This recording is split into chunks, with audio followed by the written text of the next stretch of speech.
Qual é o maior presente que você já recebeu? Nós sabemos que para um presente ter valor para nós, ele não precisa ser necessariamente um presente caro em sentido financeiro. Por quê? Dependendo da motivação de quem deu o presente, ou dependendo da utilidade dele para você, esse presente tem um grande valor para nós. E de todos os presentes que nós já recebemos, ou que sequer poderíamos sonhar em receber, há um que se destaca.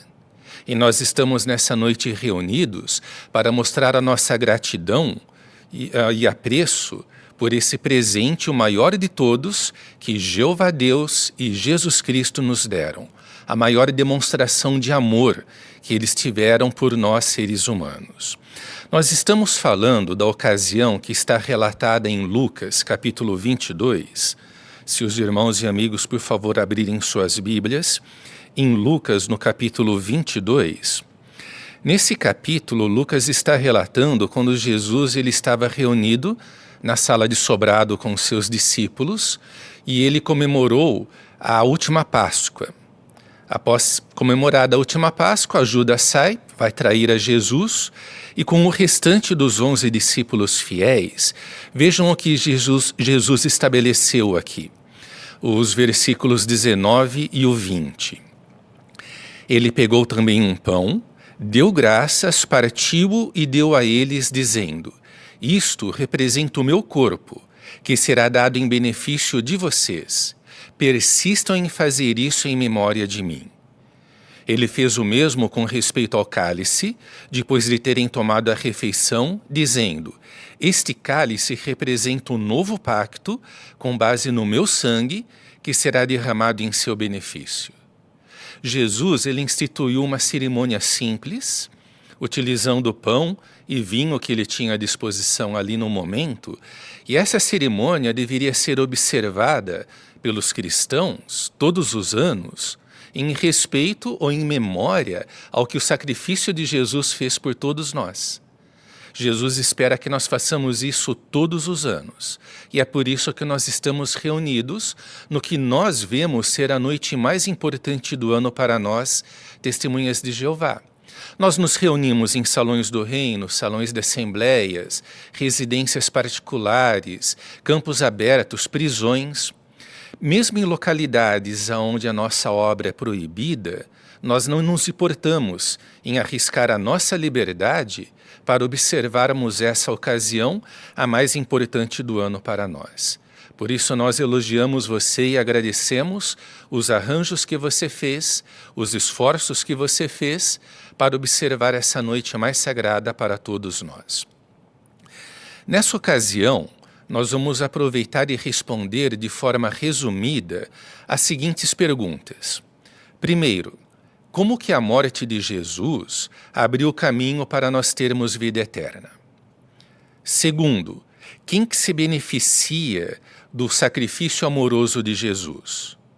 Terceiro, durante a cerimônia, quem come do pão e quem bebe do vinho? E por fim, a quarta e última, além de assistir a esta reunião, o que mais nós precisamos fazer para mostrar a nossa gratidão por esse maior presente que recebemos de Jeová e de Jesus?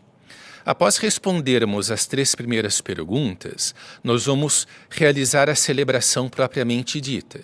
E após observarmos a celebração, nós então responderemos como conclusão a última pergunta. A primeira pergunta que queremos responder: como que a morte de Jesus abre o caminho para nós termos vida eterna? Ou em outras palavras, por que Jesus precisou morrer para todos nós termos novamente a esperança de ter vida eterna? Para nós respondermos isso corretamente, nós precisamos lembrar o porquê hoje nós não temos direito à vida eterna. Nós entendemos pela Bíblia que Jeová criou Adão para viver para sempre, com o propósito de povoar a terra e estender o paraíso, o jardim do Éden, para todo o planeta. Adão, ele tinha uma vida, ele recebeu de Jeová uma vida perfeita. Com isso nós entendemos que Adão tinha o que era necessário para cumprir esse objetivo de Jeová. Mente perfeita, corpo perfeito, emocionalmente perfeito e, acima de tudo, espiritualidade perfeita. Uma relação especial com Jeová. Só que quem que originou a vida? Jeová. Quem que tem o direito de dizer os padrões ou as regras para fazer a manutenção dessa vida humana? Jeová, como soberano criador. E Jeová desejava e deseja, ele desejava que Adão reconhecesse isso, ele deseja que todos os humanos reconheçam isso. Lá no caso de Adão, era exatamente isso que aquela árvore no meio do jardim significava. A árvore do conhecimento do que é bom e do que é mal. Ela indicava quem tem o direito de tomar essas decisões e estabelecer os padrões para a vida humana aqui na Terra. Se Adão obedecesse à ordem de Jeová de não comer daquele fruto, daquela árvore, ele estaria reconhecendo que Jeová é o soberano e tem o direito de ditar as normas e as regras, os padrões para a vida humana. Só que Adão não obedeceu. Ele comeu do fruto junto de Eva, a sua esposa. Nesse momento ocorre o que nós aprendemos aqui em Romanos, no capítulo 5 e o versículo 12. Se os irmãos, por favor, abrirem suas Bíblias, e talvez queiram ficar com elas, com a Bíblia aberta, em Romanos 5, 12. Com o pecado que Adão cometeu, vejam o que o apóstolo Paulo explica que ocorreu. É por isso que, assim como por meio de um só homem o pecado entrou no mundo e a morte por meio do pecado, e desse modo a morte se espalhou por toda a humanidade, porque todos haviam pecado. O pecado de Adão se espalhou por toda a humanidade. O pecado de Adão fez o que com Adão? Degradou ele por dentro, uma degradação, digamos, interna.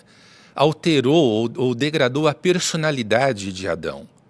A partir daquele momento, Adão ele teria a tendência de fazer o que é errado. E seria simplesmente impossível ele controlar essa tendência e nunca cometer um erro. E, além disso, a Bíblia estabeleceu um padrão. Jeová, melhor dizendo, estabeleceu um padrão. O salário do pecado é a morte. Quem comete um pecado, paga com a sua vida pelo pecado que cometeu. Adão devia a vida dele agora a Jeová, teria que pagar pelo pecado dele com a vida, além de ter adquirido a imperfeição humana. O segundo padrão estabelecido por Jeová, a lei da hereditariedade. Nós herdamos dos nossos pais as características que eles têm, que os nossos pais têm. Adão passou a ter essa degradação interna, a imperfeição. Nós herdamos isso de Adão. Portanto, todos nós temos inclinações ruins e não conseguimos evitar cometer um pecado. Assim, um pecado, qualquer que seja, tem que ser pago com a vida. Todos nós pecamos, todos nós devemos pagar os nossos pecados com a nossa vida. Notamos, então, que Adão nos colocou numa situação que não conseguimos sair. Todos nós estamos, a bem dizer, sentenciados à morte.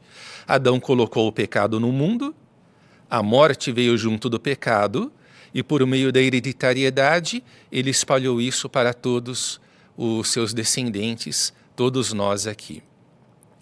Talvez alguém se pergunte, mas por que Jeová não pode simplesmente tornar a descendência de Adão perfeita? Assim nós não pecamos e não precisamos pagar o nosso pecado com a vida. Porque nós vemos na Bíblia que Jeová estabeleceu um outro padrão. Qual é? A santidade da vida. Uma vida humana que é perdida ou é tirada, ela deve ser coberta com outra vida humana equivalente. Adão perdeu uma vida perfeita que ele recebeu de Jeová. Deve-se pagar uma vida humana perfeita, cobrindo a vida que Adão perdeu. Nenhum de nós temos essa vida humana perfeita para cobrir a perda que Adão obteve, que Adão teve lá no Jardim do Éden. Nós notamos como que Adão nos colocou numa dívida que nenhum de nós consegue pagar. Uma ilustração muito interessante que nós temos no nosso site oficial, jw.org, é como se fosse uma empresa onde todos os moradores daquela localidade têm emprego nessa empresa e dependem desse emprego para o seu ganha-pão. Só que um administrador desonesto rouba da empresa.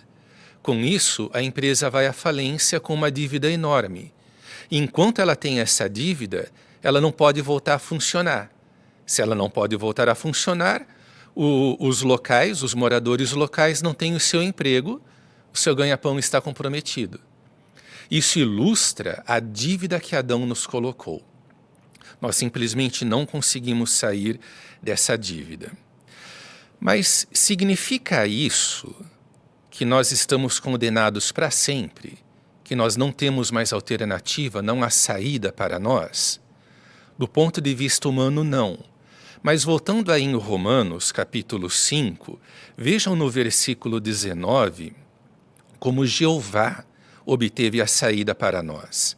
Romanos 5,19 diz o seguinte: pois, assim como por meio da desobediência de um só homem muitos foram feitos pecadores, assim também, por meio da obediência de um só, muitos serão feitos justos. Desobediência de um só homem, acabamos de falar do caso do que Adão fez. Obediência de um só, tornando muitos justos. Jeová, ele providenciou que o seu filho nascesse como um humano, como um bebê humano, e crescesse, se desenvolvesse como um humano. Ou seja, Jeová transferiu a vida de Jesus espiritual dos céus para uma vida humana na terra. E Jesus esteve disposto a sacrificar essa vida humana que ele recebeu, que ele teve de Jeová, cobrindo a vida humana que Adão devia para Jeová, a vida humana que Adão perdeu. Assim, Jesus pagou a dívida que Adão nos colocou e tornou possível, conforme diz o texto, que nós sejamos declarados justos. Voltando à nossa ilustração da companhia que foi roubada e fechada, é como se um benfeitor muito rico pagasse a dívida daquela companhia, ela voltasse a operar e os moradores locais voltassem a ter o seu emprego, consequentemente o seu ganha-pão. Nós comentamos que Jeová e Jesus nos deram o maior presente que nós poderíamos sequer imaginar que algum dia receberíamos. Se não fosse o presente deles, da vida humana de Jesus, oferecida como sacrifício, nós nunca poderíamos voltar a ter a chance de ter a vida eterna. Então, por causa disso, que foi necessário Jesus morrer por nós, e é dessa forma que a morte sacrificial de Jesus abre o caminho para nós termos vida eterna. Segunda pergunta que responderemos: quem se beneficia do sacrifício amoroso de Jesus? De forma simples e objetiva, a Bíblia descreve duas esperanças para os cristãos. Alguns cristãos, um número limitado, têm a esperança de viverem nos céus, de ter a sua vida eterna nos céus. A maioria dos cristãos, um número não especificado na Bíblia, tem a esperança de ter vida eterna na terra. Esses dois grupos, cristãos com esperança de vida celestial e cristãos com esperança de vida terrestre, se beneficiam do resgate de Jesus. Mas que tal se nós olharmos a base bíblica e alguns detalhes bíblicos dessa esperança que a Bíblia nos dá? Abram suas Bíblias, por favor, em Apocalipse, no capítulo 14. Apocalipse, no capítulo 14. Vejam o versículo 1. Apocalipse, capítulo 14 e o versículo 1. Então viu o Cordeiro em pé no monte Sião, e com ele 144.000, que tem o nome dele e o nome de seu pai escritos na testa. O Cordeiro simboliza Jesus, em pé no monte Sião, presença de Jeová, onde fica o trono de Jeová, e junto com ele, 144.000 cristãos. O número limitado de cristãos a quem Jeová dá a esperança de vida eterna celestial. E aqui diz que Jesus está em pé no Monte Sião, ou no céu. E junto dele, no céu, lá em cima, nos céus, estão esses cristãos ungidos. Esses cristãos com esperança de vida celestial. Por que que Jeová leva 144 mil cristãos para viverem nos céus? Apocalipse capítulo 5, versículo 10, diz qual o objetivo que Jeová tem para eles lá no céu. Jeová quer que eles reinem junto de Jesus sobre a terra. Esse é o objetivo pelo qual Jeová leva esses cristãos até aos céus. E não é interessante como que isso se encaixa perfeitamente com o que Jesus ensinou lá no Sermão do Monte? Mateus capítulo 5, versículo 3, Jesus disse que aqueles que têm consciência da sua necessidade espiritual são felizes porque a eles pertencem o reino dos céus. Esse reino celestial em que Jeová entregou para Jesus. Agora, eles reinarão sobre a terra, sobre os que ficarem na terra, que a Bíblia, em Apocalipse, capítulo 7, versículos 9 e 10, descreve como sendo uma grande multidão. Uma grande multidão que canta que devem a salvação a Jesus e a Jeová. Precisam do sacrifício de Jesus para poderem ter a vida eterna aqui na terra. E esse texto de Apocalipse, no capítulo 9, diz que eles estão diante do trono. Eles não estão nos céus, junto ao trono de Deus, mas eles estão diante do trono de Deus. Uma rápida analogia é como quando nós dizemos que nós estamos diante do sol. Não estamos lá no sol, nós estamos diante do sol. Esses cristãos que ficarão na terra, eles usufruirão o que o reinado de Jesus com os 144 mil farão de bom na terra. Tanto que a esperança deles se encaixa também no que Jesus falou no Sermão do Monte.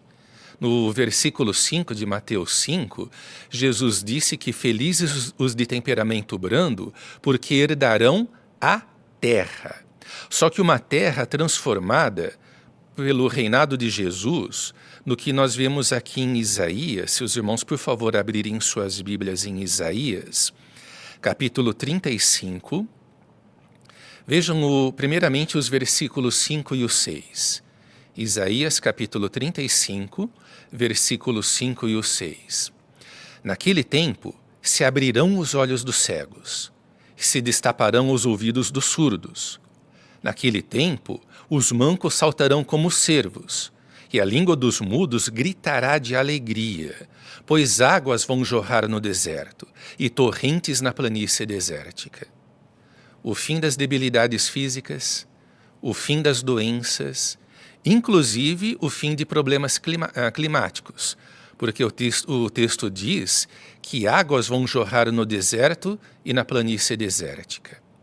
Um benefício que nós teremos do reinado de Jesus com os 144 mil. Vejam também, por favor, o capítulo 65 de Isaías. O que nós lemos aí nos versículos 21 e o 22? Isaías capítulo 65, o 21 e o 22. Eles construirão casas e morarão nelas, plantarão vinhedos e comerão os seus frutos. Não construirão para outro morar, nem plantarão para outros comerem, pois os dias do meu povo serão como os dias de uma árvore, e meus escolhidos tirarão pleno proveito do trabalho das suas mãos. O fim da injustiça social. Trabalho digno para todos, uma vida digna para todos. E por fim, não é interessante o que nós lemos aí no versículo 17, o mesmo capítulo 65, o versículo 17, onde Jeová diz: pois vejam, crio novos céus e uma nova terra, e as coisas anteriores não serão lembradas, nem voltarão ao coração. Tudo o que o pecado de Adão, tudo que Satanás provocou de ruim na terra, durante toda a história da humanidade, tudo isso será desfeito. Jeová como que cria tudo de novo.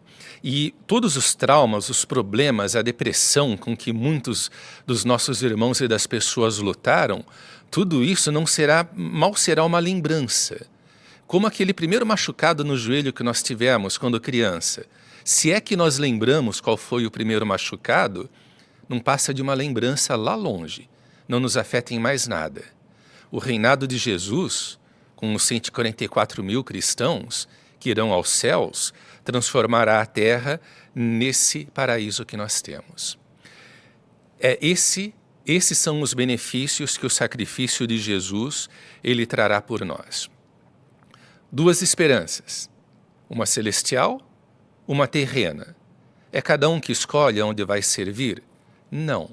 É Jeová quem escolhe aonde determinado cristão pode servi-lo melhor. Tanto que Jesus comparou a pessoa ser escolhida por Jeová para ter a esperança de vida celestial com o nascer de novo. Eu e você, nós não escolhemos onde nós nascemos. Nós simplesmente nascemos, não foi? Não dependeu de nossa vontade. Com isso, Jesus mostrou que o cristão ser escolhido para viver no céu não depende da vontade desse cristão, mas depende da escolha de Jeová. Vamos agora responder a terceira pergunta. Durante a cerimônia, quem é que come do pão e quem é que bebe do vinho? Quem participa dessa celebração por comer do pão e beber do vinho? Novamente, de uma forma simples e direta, apenas os que têm a esperança de vida celestial comem do pão e bebem do vinho. Os que têm esperança de vida terrena não participam da celebração no sentido de comer o pão e beber o vinho. Por que nós dizemos isso? Vamos ver a base bíblica? Vamos voltar, por favor, para Lucas no capítulo 22. Lucas, no capítulo 22, um pouco depois do que nós já lemos nos versículos 19 e 20, quando Jesus instituiu essa celebração, vejam o que mais, um pouco depois ele falou para os seus discípulos. Nos versículos 28 ao 30, Lucas 22, do 28 ao 30. No entanto, vocês são os que ficaram comigo nas minhas provações. E eu faço com vocês um pacto para um reino, assim como o meu Pai fez um pacto comigo, a fim de que vocês comam e bebam à minha mesa, no meu reino, e se sentem em tronos, para julgar as 12 tribos de Israel. Um pouco antes disso, Jesus passou o pão e o vinho entre os seus discípulos. E depois, o que ele fez? Um acordo com eles. Olha, é com vocês que eu faço esse pacto, esse acordo. Um acordo que torna possível vocês irem ao céu comigo para de lá reinarem sobre a terra. Ou seja, a celebração, com o emblema do pão e do vinho, foi estabelecido com esses com quem Jesus fez o pacto para o reino celestial. É com eles que a celebração foi estabelecida, não conosco, com os cristãos, com esperança de vida terrena. Mas então, se foi apenas com os 144 mil cristãos ungidos, por que nós devemos nos reunir uma vez por ano? Pense num casamento. Num casamento, a cerimônia do casamento é para quem? Para o noivo e para a noiva. Quem é que troca os votos do casamento? O noivo e a noiva. Nós, como convidados, não participamos nos votos, como que repetindo os votos junto do noivo e da noiva. Então, a cerimônia do casamento é apenas para os noivos. E o que nós estamos fazendo lá? Mostrando nossa amizade, nosso apreço pelos noivos e compartilhando a alegria com eles. É a mesma coisa que na celebração. Nós nos reunimos em obediência à ordem de Jesus para mostrar a nossa gratidão pelo que o sacrifício de Jesus significa para nós, para compartilharmos a alegria dos cristãos que foram escolhidos por Jeová para reinarem junto de Jesus no céu, mas apenas como observadores respeitosos, com gratidão pelo que o sacrifício de Jesus significa para nós. Mas como que uma pessoa sabe que ela foi escolhida por Jeová para ir ao céu? É uma pergunta que naturalmente todos nós nos fazemos ou já fizemos um dia. E a resposta foi dada de forma simples pelo apóstolo Paulo no texto de Romanos, no capítulo 8. Abram suas Bíblias, por favor, em Romanos, no capítulo 8. Vejam o que Paulo explica, naturalmente inspirado por Jeová, nos versículos 15 ao 17. O apóstolo Paulo, ele próprio um cristão ungido, explica o seguinte: pois vocês não receberam um espírito de escravidão, que causasse novamente temor, mas receberam um espírito de adoção como filhos. E é por meio desse espírito que clamamos, Abba, Pai. O próprio Espírito dá testemunho com o nosso espírito de que somos filhos de Deus. Então, se somos filhos, somos também herdeiros, herdeiros de Deus, mas co-herdeiros com Cristo, desde que soframos com Ele, para que também sejamos glorificados com Ele. O apóstolo Paulo disse que Jeová usa o Espírito Santo dele para fazer com que o cristão, o espírito do cristão, o cristão, ele saiba, além de qualquer dúvida, que ele foi escolhido por Jeová para a vida celestial. O apóstolo João, na sua primeira carta, a primeira de João, capítulo 2, nos versículos 20 e 27, ele, também um cristão ungido, disse que essa unção, por Espírito Santo de Jeová, não deixa dúvida na mente do cristão que foi escolhido, a ponto de que esse cristão não precisa confirmar com outros se ele foi escolhido ou não.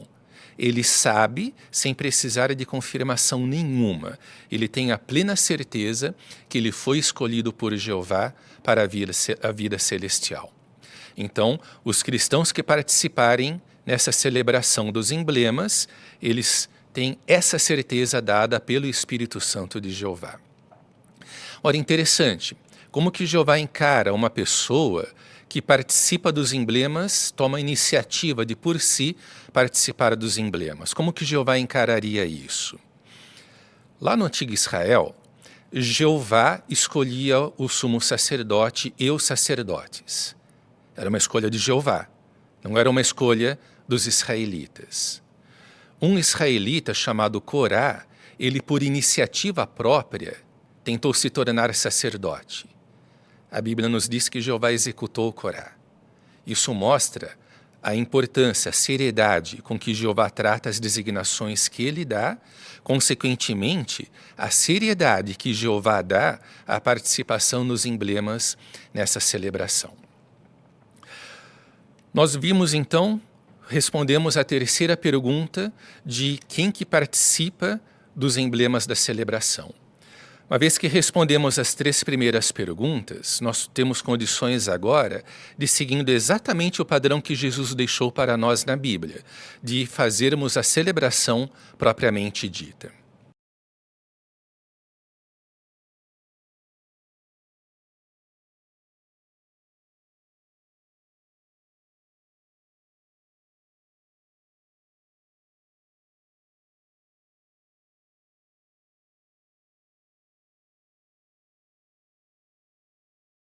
Uma vez feita a celebração, e nós observarmos respeitosamente a celebração, nós agora queremos responder a quarta pergunta como conclusão. O que mais nós podemos fazer para mostrar a nossa gratidão por esse presente tão grandioso que Jeová e Jesus nos deram? Nós vimos que a morte de Jesus, o sacrifício dele, que tornou possível nós termos vida eterna. Caso contrário, nós havíamos perdido o direito à vida em si. Com isso em mente, vamos ler o que Paulo escreveu em 2 Coríntios, no capítulo 5.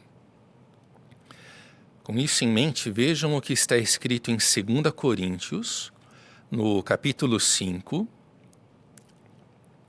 versículos 14 e o 15. Se todos acharam, o texto diz o seguinte: pois o amor do Cristo nos impele, porque nós concluímos o seguinte: um só homem morreu por todos, de fato todos tinham morrido, e ele morreu por todos para que os que vivem não vivessem mais para si mesmos, mas para aquele que morreu por eles e foi levantado. Não é um grande ato de amor que Jeová e Jesus fizeram por nós, e nós não comentamos que isso toca o nosso coração? Ou, como o apóstolo Paulo destacou aqui, esse amor de Cristo nos impele, ou nos move a fazer o quê? O que o versículo 15 diz. Nós vivemos não de forma egoísta, pensando apenas em nós, nossos benefícios, nosso prazer. Nós vivemos para fazer a vontade de Jeová, para adorar a Jeová. Nós não somos forçados a isso. Nós escolhemos adorar a Jeová. Aí está o primeiro passo que podemos dar para nós mostrarmos a gratidão pelo que Jeová e Jesus fizeram por nós. Para nós entendermos o que isso significa para Jeová, quando nós escolhemos adorar a Jeová, pense numa criança pequena em que o pai disse para ela que ela não deve sair na rua, não pode ir sozinha na rua. Num dado dia, essa criança está brincando de bola na garagem de casa, num chute a bola vai lá na rua. A criança olha e não vê o pai perto. Ela não percebe que o pai está olhando ela. Ela poderia ir na rua, porque ela acha que o pai não está vendo, mas não. Ela decide obedecer o pai. Não porque ela tem medo da punição, mas porque ela confia no pai e porque ela ama o pai. A criança decidiu obedecer o pai. Se o pai vê isso, escondido, como que o pai se sente ao ver o seu filho obedecendo ele, escolhendo obedecer ele? Isso não exemplifica quando Jeová vê a cada um de nós decidindo obedecer a Jeová, decidindo adorar a Jeová por iniciativa própria, sendo movido por esse amor que Jesus mostrou por nós. Não dá para percebermos como que isso significa muito para Jeová? Primeiro passo para mostrarmos gratidão, sermos movidos por amor e gratidão a obedecermos a Jeová, a adorarmos a Jeová. Como começa a adoração a Jeová? Quando nós criamos um vínculo de amizade, um relacionamento de amizade com Jeová. E como que nós fazemos isso? Como que desenvolvemos um relacionamento com Jeová? Quando nós oramos a Jeová, de coração, abrindo nosso coração. Quando nós expressamos os nossos sentimentos a Jeová. Quando numa oração nós dizemos a Jeová o quanto amamos a Jeová, o quanto apreciamos o que Ele fez por nós. Só que também quando nós ouvimos a Jeová. E nós ouvimos a Jeová quando nós estudamos com toda seriedade e regularmente a Bíblia. Queremos aprender sobre Jeová, as qualidades de Jeová, a personalidade dele, como que Jesus espelhou perfeitamente a personalidade de Jeová. Queremos aprender. E sobre o que aprendemos, falamos com Jeová e falamos com outros. Nós estabelecemos um relacionamento de amizade com Jeová. Não estamos apenas adorando formalmente a Ele. Temos a Jeová como nosso Pai e como nosso amigo. Quanto mais falamos com Jeová, quanto mais estudamos a Bíblia, quanto mais ensinamos essas verdades a outras pessoas, o que ocorre com a nossa fé? Ela aumenta. E conforme aumentamos a nossa fé, também estamos mostrando gratidão pelo que Jeová e Jesus fizeram por nós. Assim, que cada um de nós continuemos orando a Jeová, continuemos estudando a Bíblia. Se você é uma testemunha de Jeová, preste atenção para que você tenha uma leitura regular da Bíblia e um estudo profundo da Bíblia. Mantenha a regularidade em seu estudo da Bíblia. Se você ainda não é uma testemunha de Jeová, aceite um estudo com uma testemunha de Jeová, aceite um curso bíblico com essa testemunha de Jeová para que você possa aprender mais sobre Jeová. E continue assistindo às reuniões. Não apenas uma reunião especial como essa, mas todas as reuniões. Porque é o que Jeová usa também para nos ensinar e para nós nos encorajarmos junto de outros cristãos. Assim que pelos próximos dias e pelas próximas semanas, nós meditemos com muito carinho no que Jeová e Jesus fizeram por nós, e que essa meditação nos mova, ou conforme o apóstolo Paulo diz, que isso seja o que nos impele a adorarmos a Jeová, a continuarmos a ter um relacionamento de amizade com Jeová.